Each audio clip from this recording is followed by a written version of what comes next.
for our community, and I've been praying about this. And a few years ago, I don't remember how many years ago now, we mentors of ours that come here had given us this incredible gift of a short story as as a way to remind us to never forget why the church started, never forget the heart behind it, never forget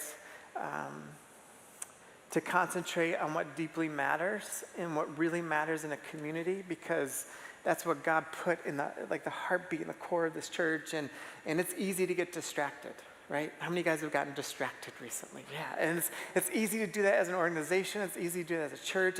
It's really easy, and it was such a beautiful reminder of to keep focusing on what deeply matters. And we've gone back, and Lacey and I have read the story a few different times over the years, and I've talked about it more than that. And I was thinking about that story that was given to us and reflecting on the last 10 years. And the first part is I just want to say thank you.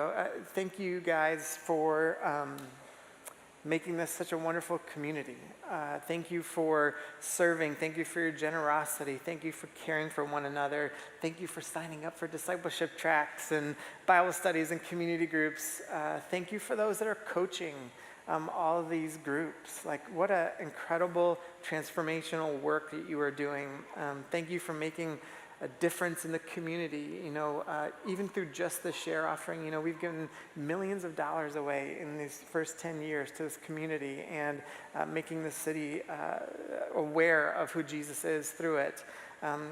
Thank you for wanting to create a safe place for people to get to know Jesus and the stories that matter and being along the spiritual journeys. Thank you for the hard work.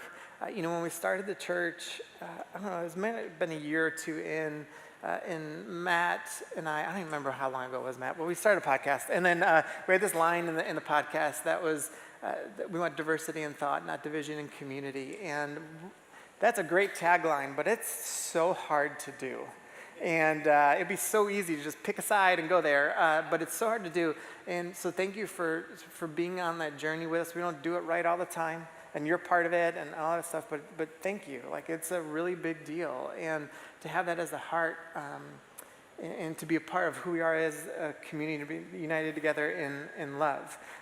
So thank you for all of those things. It's incredible. And thank you. Last week we thanked all the kids workers, but think about the hospitality workers and hospitality folks and all the guest services teams and the parking lot. It's crazy when you step back for a second, think about all that it takes to just pull off one Sunday, let alone every day of the week of all the things we have going on and being in the community. It's a ton. So thank you so much for doing that. Now to the other part. If you ever had a good coach will encourage in the right spots, and then a coach gets in your grill a little bit. And those are the coaches you want. And I want to do that today to us. So I was watching this interview with Lecrae, who's a Christian hip-hop artist, and Kirk Franklin. It was a really cool interview, and they were talking about when they met and were able to have this wide-ranging discussions about a lot of things. But one of the parts that was really interesting was Lecrae was talking about Kirk Franklin, if you don't know, is the godfather of gospel, basically, and he's unbelievably successful. He had crossover appeal, and Lecrae is one of the biggest hip-hop artists as well. And so when Lecrae was coming up, Kirk has already been established for a long time, and he was having this exchange, and Lecrae says, "Hey, Kirk, do you remember when we first met?"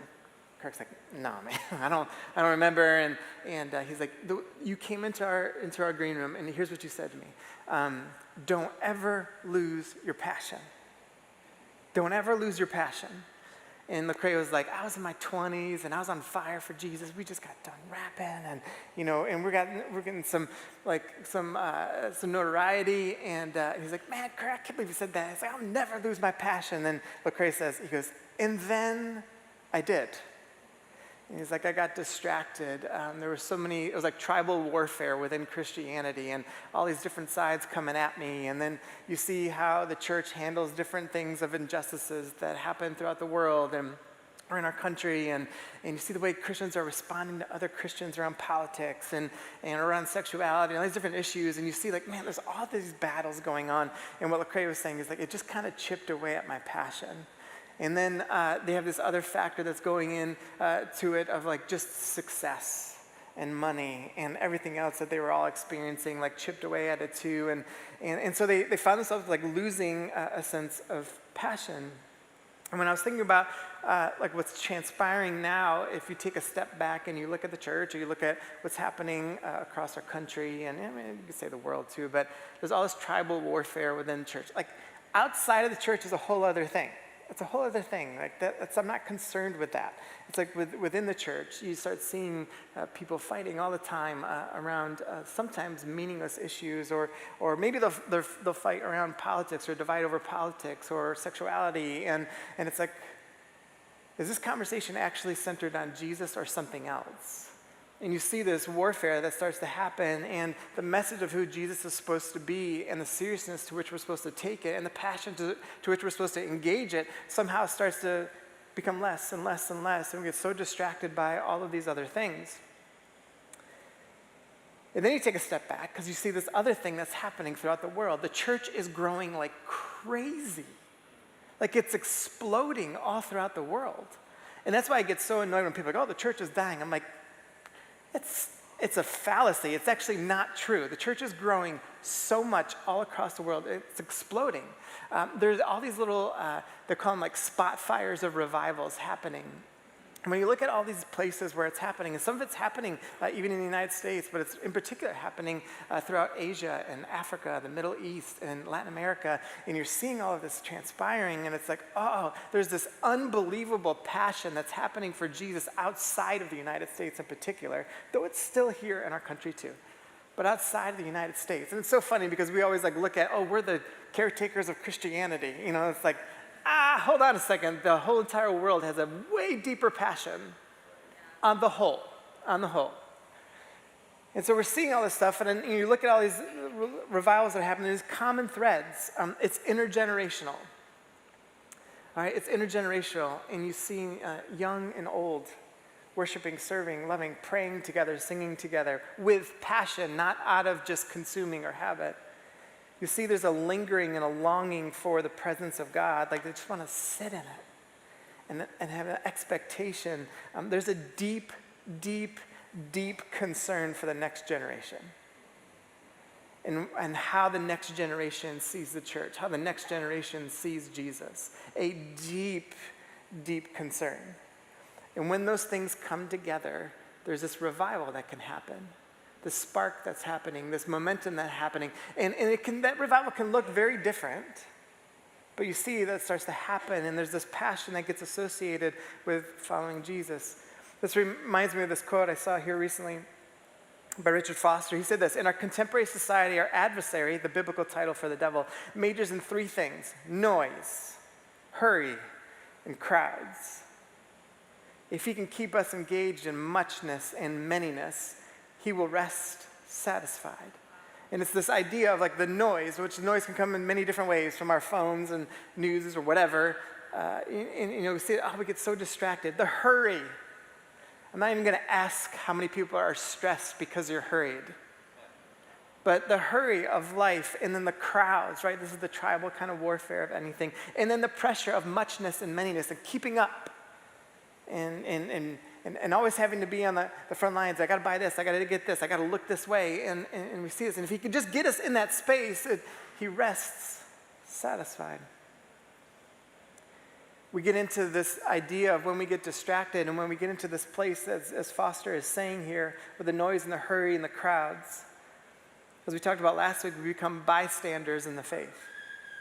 When we're bystanders, as we talked about, is this idea of in a group, and in particular a group our size, we become delusional.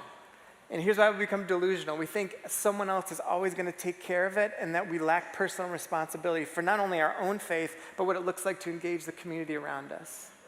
So it's to come and sit next to one another, but actually not truly care about one another, because someone else will do it. But when we have passion, we would never do that. When there's a passion and a deep desire and longing, it's like we would never get to that place. It's like maybe something is missing. I've been in conversations with the church doesn't matter, I don't need church people, and that kind of comment. And I get why it happens, because maybe they were hurt by church, or maybe they saw the scandals, or maybe they felt like they were judged or condemned, and sometimes those things are actually true. And I hear I don't need church people, and there's this massive fallacy to the whole argument, actually, because if you're saying I don't need church, you're saying I don't need what Jesus actually instituted from the beginning. And then it's almost to mock when you say I don't need church. It's actually often you don't think about it this way because we think about it so personally, but it can mock the whole entire early church movement that actually spread Christianity. It's like I see the fallacy in the whole argument, and actually, even if you played it out, right? If you played out that kind of mindset, and just played it out logically, like, hey, if everyone thought I don't need church, how does that work? Who gets served? Who gets helped? Who learns about Jesus? Like all these different things, right? And it's not a hard argument to make. It's actually really easy to rebuttal all of that stuff. But at the same time, I'm like, it's probably also true that those people that are saying that went to church and they didn't see anyone with passion. And like, if this stuff is true, like, I can technically go to a concert and sing. I can find nice people around me. I can casually engage a lot of different things. But to the people saying that they're following Jesus, shouldn't there be a level of passion that is like, it's almost like it takes your breath away when you get around it. And you just want to feel it and sense it and that there's something there. Or maybe you've been around the folks that have like the church does so much harm crowd. And I get this, and I understand. It's like, yeah, the Christians have done a lot of bad things.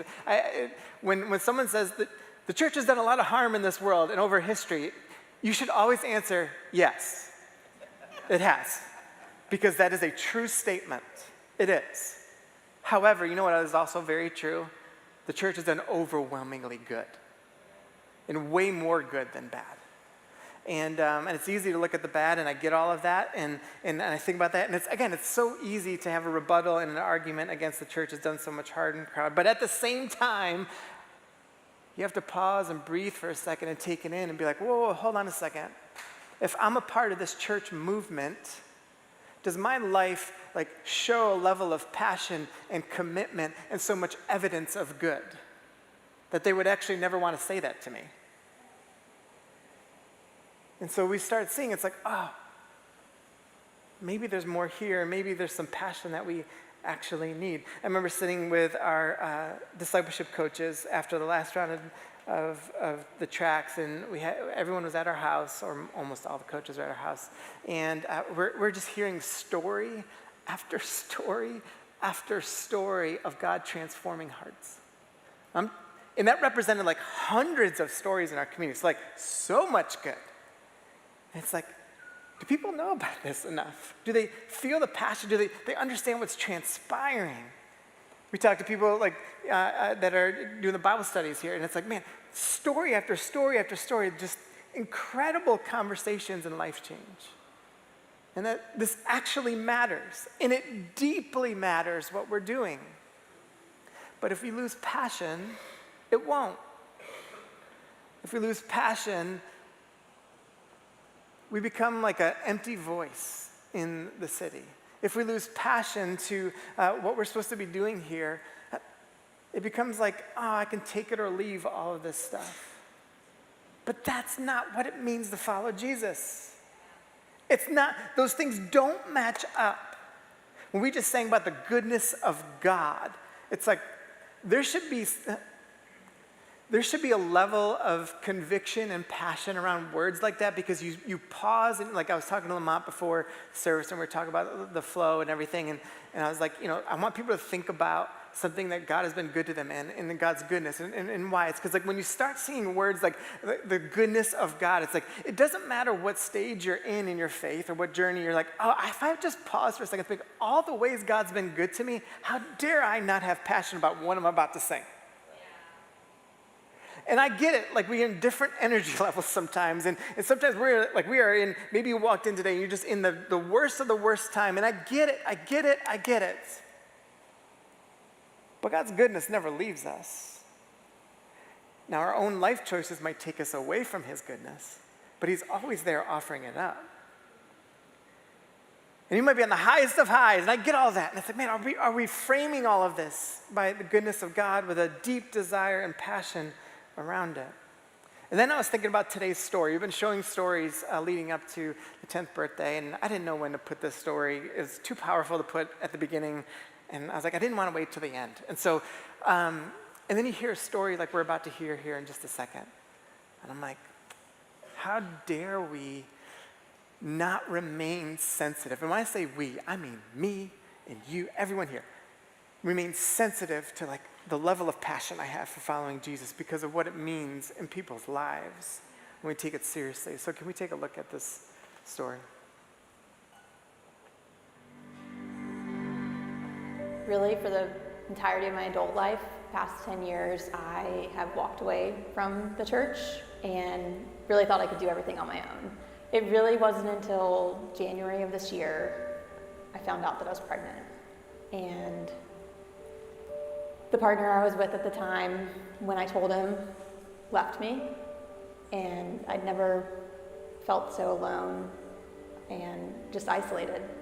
And I had to make a terrible choice. And I remember going to the abortion clinic by myself and just feeling like I failed. Like I didn't deserve to be living, and that it was just this sense of darkness that overtook me. In the months that followed, I fell into just the deepest depression and sense of isolation that I had ever experienced. I truly felt that I didn't deserve to be here anymore, that the decision I made was unforgivable.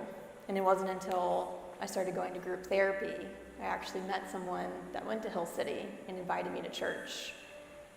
And I had felt so alone for so long that this idea of having a sense of community was the most powerful thing that I could cling to. So the first Sunday that I came to church, I made my parents come with me. I remember we went up to the information bar after the service and looked at the neighborhood groups that they had. And the neighborhood group for my neighborhood was one street away from my house. And I remember my parents looking at me being like, you can walk there. And it felt like God was telling me in that time, I've got you. You know, you have a community. You don't have to be isolated anymore, and you can find joy again. Going through the abortion, I really never thought that I could forgive myself for what I did. And it wasn't until my dad actually came over one morning and I had just been completely shattered on my bathroom floor crying. I didn't think I could get back up. And my dad just took me by the shoulders and told me, you're forgiven. And him telling me that, made me realize it's going to be really hard for me to forgive myself, but I'm already forgiven in God. The darkest moments, God is still there. And it was my dad kind of picking me up off the bathroom floor, telling me that I was forgiven, and that helped me see a bigger picture. God was working even in my darkest moments. No matter how far you stray from God, He's there. He was there in my darkest moments. He was with me when I went through the abortion. He was with me when I was far away from Him, when I was straying from the church, when I ignored Him and turned away. God was there. I've seen God work miracles in my life the past couple months.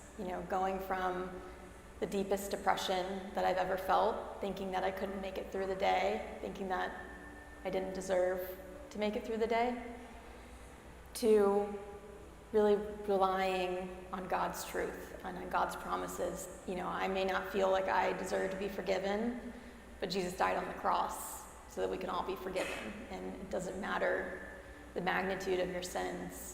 God is there and He loves you. And it's just so powerful to see what He's done in my life just in the past 6 months. I remember I came to church a couple Sundays ago, and I just took a step back and I was like, I feel joy. And it was just something I hadn't felt in so long. It was so precious to feel that again. And I I never thought that I would. I never thought that I deserved to feel joy again, but God had a bigger plan, and it was just amazing to have that feeling again, and it gave me so much hope for the future. So I'm excited for God still writing my story for what's next, and to continue growing in my faith.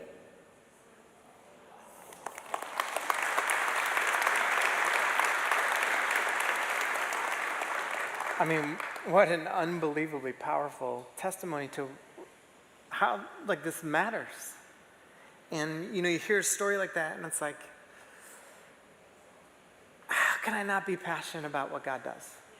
How can I not be passionate about this idea of following Jesus? How can I not, let this get ingrained so deeply inside of me?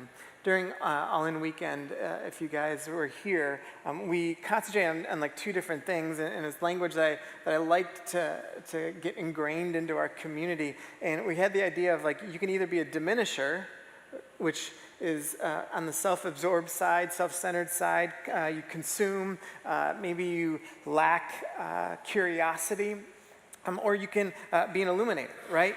And you can be an illuminator, which is to actually feel what someone's going through, to make other people feel seen and known, to build trust with one another because of how deeply you care. It's these are our options, to be an illuminator to this message of Jesus, or we're a diminisher by our lack of passion. And so where are we on that scale? And so in thinking about this passage from Colossians 2, I'm going to go back into it, and I want to highlight 3 quick things about what it means to be an illuminator versus a diminisher, and looking at these things, and just give us a challenge. Then we're going to take communion and sing again. But here's the first thing. We want to bless this mess.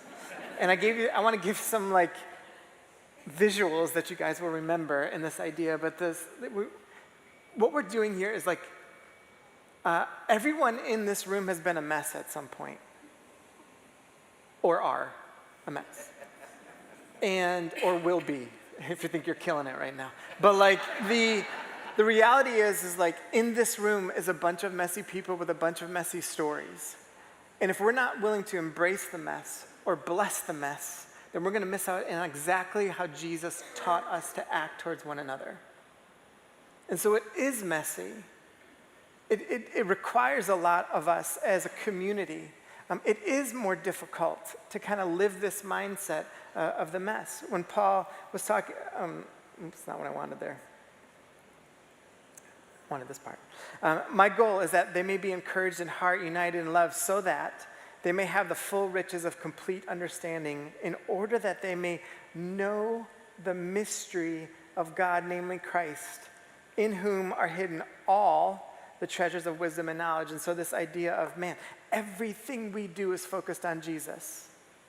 And so it's some things are messy, and your story is messy, but if we focus on Jesus, it's we understand the mess. We don't want it to remain in the mess. We're not going to be weak on sin, or not trying to call things out and challenge one another, but it's no, we become illuminators when we're willing to bless the mess, right? It's Scott's wearing a New York Yankees jersey today. It's does he understand his own sin? Not yet. But we bless the mess that he is. And so, no, but we engage this in the right kind of way, in the right heart. And it's I don't care how messy someone's story is.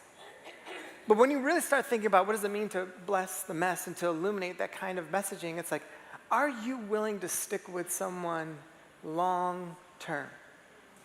See, it's easy. It's easy when you're the person who prays with someone and something happens that's so transformative. I prayed with someone today. They said yes to Jesus. They stopped drinking. They stopped having sex. They stopped doing all this different stuff. It's can you believe what God did? But you weren't the person that was there for 13 years that didn't get there. See, it's easy to be the person who's at step 10, but do you want to be the person at steps 1, 2, and 3, and maybe that's all you get? And it's we want to be those people. We want to be that kind of community. We don't want one another to stay in the mess. But through the goodness of God, we start illuminating the right kinds of things. And so we start thinking about things in this manner. I love this quote by Chesterton. It says, "It is the paradox of history that each generation is converted by the saint which contradicts it the most." Meaning the cultural Christianity that we see around us, or the way that people talk about the church kind of in a secular mindset, or what we see culturally happening around us. It's like, no. Do you know when people see the truth of Jesus is by the people who contradict the culture the most? They get a window into it. That's literally all Jesus talked about the kingdom of God.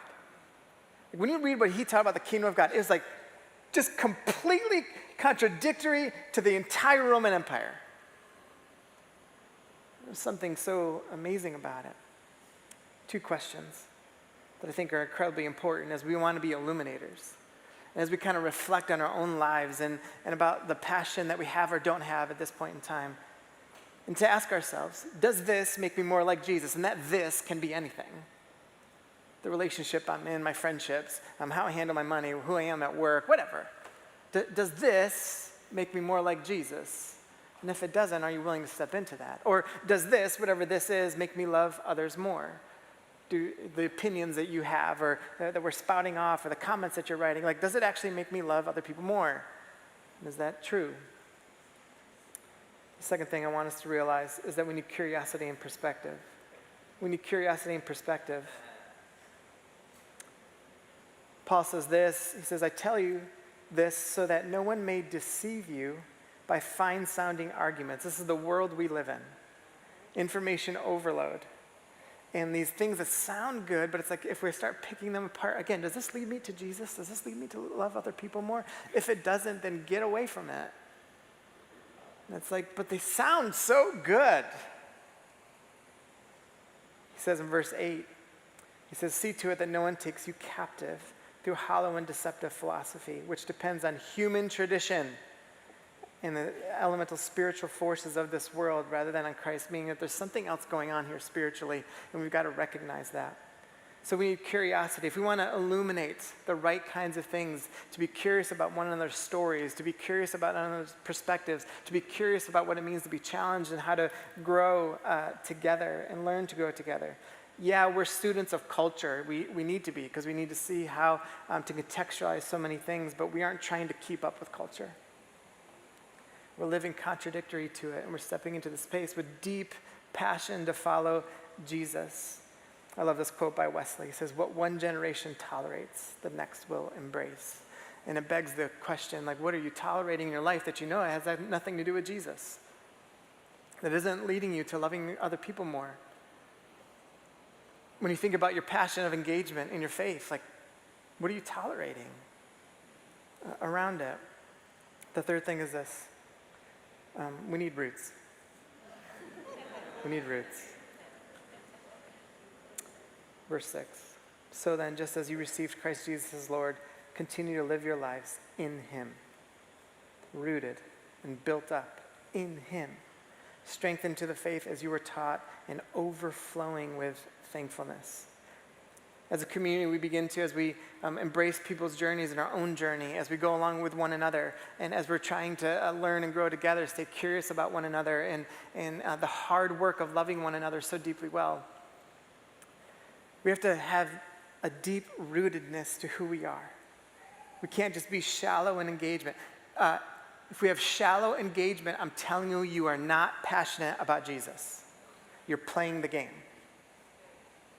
So it's like, no, deep roots establish a passion with Jesus. Deep roots allow us to have a strong foundation. And guess what? You're not going to always be at a 10. There's going to be rhythms to everything. There's going to be good and bad seasons, and we get all of that. But deep faithfulness, appreciation, the goodness of God, deep roots of a foundation. It's like, man, we get built up in him, and we start illuminating the right things. I wrote these 2 lines down because I'm just deeply concerned, one, about the next generation.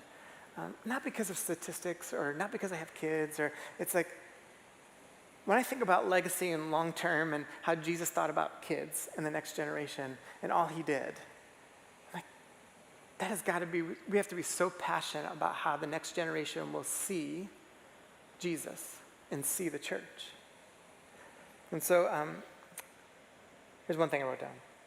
If our kids know what it's like to spend most of the time at travel tournaments, dance band, drama competitions, scroll on social media, crush it in Fortnite, know all the TikTok dances, can hunt, fish, know how to vacation really, really well, but don't know what it's like to be rooted in community, how to pray, read the Bible, experience the power of singing, and be overwhelmed by the passion of adults around them towards centering their lives on Jesus, then there is a problem and we have failed as parents. And what we're doing as parents is we're actually creating pathways for our kids to move away from Jesus because we've lacked passion and a concern to have the right disciplines in our own lives to establish what should be ingrained in our kids. Listen, it's hard to parent. And there's no guarantees on any parenting. Like you could be the greatest parent in the world and your kids might not like Jesus. You could be the greatest parent in the world and might have a rogue kid. You might have gone 2 for 3 or 1 for 2 or whatever, right? You could do all the right things and it might not work. But it's like, can we at least do all the things that Jesus wants us to do for our kids?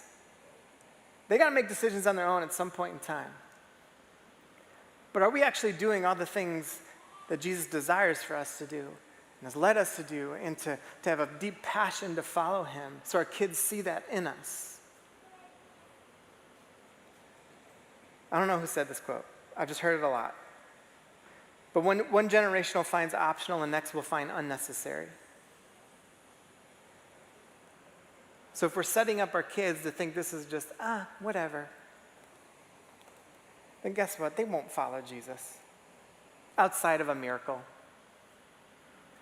or outside of someone else coming into their lives doing something that you were supposed to do as a parent. And so is that our deepest concern and passion around that? Now, some of you are like, whew, I'm glad I don't have kids. Here's to everyone else. If we can line dance, travel, mix drinks, be connoisseurs of wine, date around, casually consume church, hoard money, have casual expectations of engagement, sing to Taylor Swift, Morgan Wallen, Zach Bryant, Noah Kahn, Benson Boone, Chapel Roan, Drake, Kendrick Lamar. If we can recite entire fantasy rosters, give all the best followers around travel, decorating, fishing, hunting, golfing, talk about the latest episodes of Smartless, Joe Rogan, Ben Shapiro, Call Her Daddy, read Colleen Hoover, Kristen Hanna, Ellen Hildebrand, and talk about Fox, Newsmax, Daily Mail, CNN, but can't talk about how much we are learning or spending time in Scripture, times of silence, prayer, Sabbath, taking new steps in generosity, how the Spirit of God is moving inside of us, talking about the songs that are reaching the cores of our soul, the depth of community that is challenging one another to be like Jesus, then what in the world are we doing? It certainly isn't following Jesus. And listen, a lot of stuff I just mentioned, like some of those are good things. I'm not saying that all things are bad. I'm just saying like, if all those things far outweigh, and we're more passionate about all those things, I'm like, what are we doing?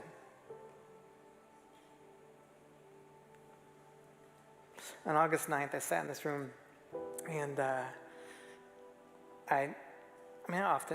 every week I come in here on Fridays and straighten chairs and clean up the auditorium, and I'll sit in here. Most of the time I'll be like listening to worship music while I'm doing it, and it's like just this beautiful cathartic time for me because it's just quiet, and it's usually like an hour and a half or so. And but on August 9th, I just sat in here, and I was just like, I just had this line in my head to just pray, and I was just like, Jesus, just have the room. And you start like thinking about that. Or think about Kelsey's story, and I'm like, Jesus, just have the room. And sometimes we sing songs that like Holy Spirit, you're invited here, or come into here. I'm like, I get the premise of the song, but I'm like, the Spirit of God is always here. It's just whether or not we want to engage. And so it's, if we want Jesus to have the room, then what it requires is for us to be willing to surrender and say, Jesus, have the room. Have my life. And I get it, it's a journey. And I get it, it's ups and downs, and I get all that stuff. We're here together for all of that stuff. But sometimes we just need to hear, you need more passion. And you need to hear, you got to take this more seriously. And you need to hear that this matters and stop playing around with it. It's just part of it. Because either Jesus died and rose again, and this reshapes our entire purpose, our entire plan, the entire universe's mindset, or it's junk. Those are two options. So if it reshapes everything, should we not keep coming back to his goodness? Not keep coming back to how we owe him praise? Not keep coming back to what does it mean to have more passion of you in my life? What's the next step I can make? Maybe you can't quite get to where you want to just yet, but you can take a step. I'm going to ask you guys to take out your communion elements if you have them.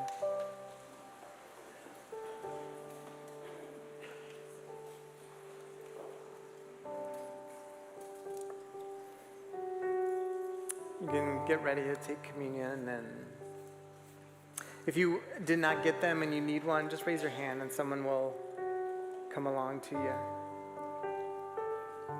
Just keep your hand up high, they'll come on. So this time of communion together, it's a time of remembrance. It's a time of saying oh, this is really serious. Christians have been doing this for thousands of years. And it's this incredibly serious moment where we approach it with conviction. We approach it with a deep wonder and awe. Wow. You know what Kelsey said? I don't know if I could forgive myself, but I know. Or it's going to be really hard to, but God has forgiven me. This is what we're remembering in this moment. We're remembering that we were a mess, are a mess, could be a mess. But it's through God's grace and forgiveness that we can see life and purpose and fullness. We remember all these things. So I want you to just bow your head for just a second. I'm going to walk us through this because just for a second, I just want you to just have a moment with God about where's my passion right now? As I hold these emblems in my hand that represent his death and his death on the cross and eventual resurrection. But as I hold them, where's my passion?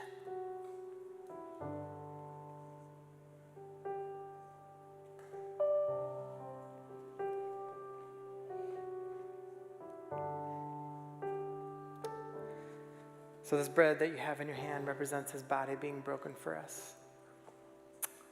In the midst of your struggles, in the midst of your pain, in the midst of the valley, in the midst of suffering, in the midst of just when you felt so distant from God, that he has not forgotten you.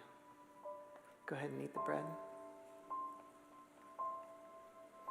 This juice represents his blood being shed for us on the cross for the forgiveness of sin, for this new hope that we have through him that allows us to be so passionate about this life that we live, that allows us to know that when we miss the mark, when we sin, when we're not in the best place with him, that there is still forgiveness and grace on the other side of this. So go ahead and drink the juice.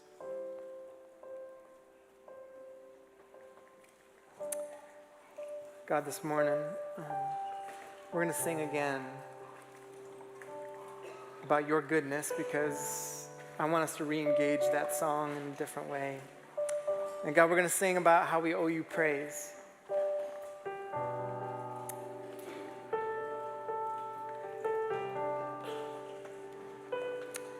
God, there's so much good in this community, overwhelmingly. And God, I pray that we would accept the challenge of passion and that we would all want to take this to a next step. And it starts today. Will you sing with us?